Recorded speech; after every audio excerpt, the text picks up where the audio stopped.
Hello and welcome to Holocron. In today's video, we are going to be talking about Luke's lightsaber. Luke's green lightsaber first appeared in Star Wars Episode 6, Return of the Jedi. How Luke built his green lightsaber has yet to be covered in the new canon. There was initially a scene in Return of the Jedi where Luke built his lightsaber, but this ended up becoming a deleted scene. Because it is a deleted scene, it does mean in fact that it is no longer canon, meaning that the new media does not need to reference that moment at all. Very little is known about Luke's time between Empire Strikes Back and Return of the Jedi, though we do know he spent a great deal of time in Obi-Wan's hut on Tatooine, reviewing his old journals, and that at some point he also commissioned C-3PO and R2-D2 out into the desert to Jabba's palace, setting in motion his plan to rescue Han. A lot of people have been wondering if they are going to finally include a story in the new content they're releasing about Luke's lightsaber and how he built it. I would like to see this play out in a live action moment, which I know is extremely unlikely, or even an animated moment, which I also think is pretty unlikely. I really think that we're probably going to get this explained in the form of a comic, or included in a novel of some sort. And that's fine, but there's a few reasons why I would love to actually see it play out.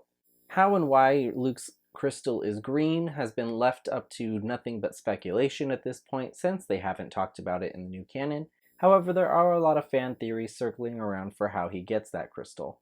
So far in Star Wars media, when Jedi get their crystals, or really any Force user gets a crystal, it's typically a big moment. It's mystical and ceremonial even. Since Luke is still in the process of becoming a Jedi in the events between The Empire Strikes Back and Return of the Jedi, I think it's highly likely that when we do see that moment where Luke gets his crystal, it will come after a great trial of some sort. It will definitely be an event. My favorite theory so far is that Luke's green crystal in his lightsaber is actually originally Qui-Gon's crystal.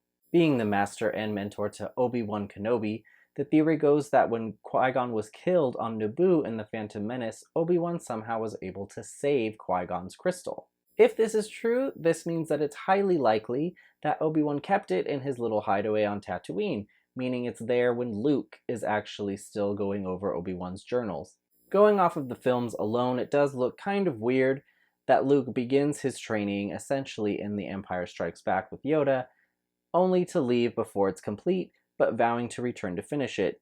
Then when he finally returns to Yoda in Return of the Jedi, Yoda tells him that he's learned all he needs to know, and then he dies. Us as the audience are expected to assume that in the events between The Empire Strikes Back and Return of the Jedi, Luke was up to some adventures that somehow furthered his training to be a Jedi. Thus, when he returns to Yoda, he no longer needs any more training.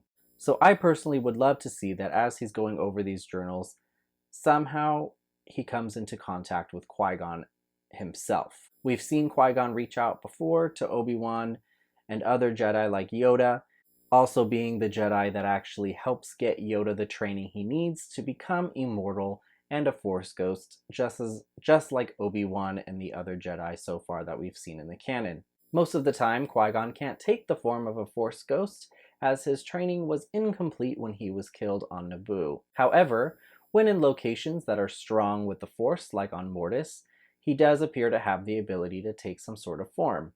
We saw this happen in the Clone Wars, and Liam Neeson actually returned to do those scenes in the Clone Wars, and I think they're phenomenal.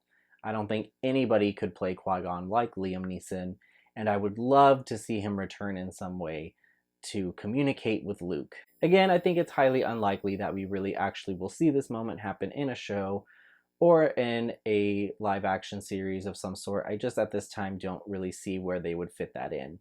So I think it's way more likely that we'll see it happen in the comics or in a book or something like that, but I would love to see Liam Neeson come back again to play Qui-Gon. I think it would be great to see Qui-Gon provide some additional training to Luke, maybe even provide him with the trial he must face, and then as a reward, gift him his old crystal, thus allowing Luke to create his green lightsaber.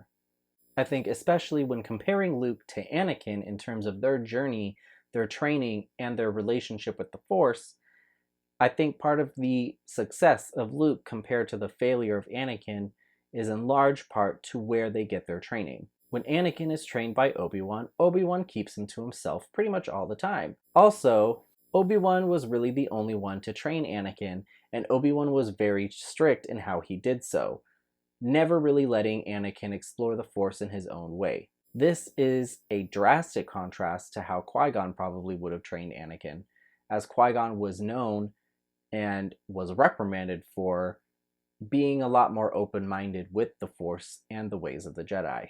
This is actually something that both Obi-Wan and Yoda realize is one of the failures of the Jedi Order as a whole, realizing that they probably should have thought a little more like Qui-Gon from the beginning.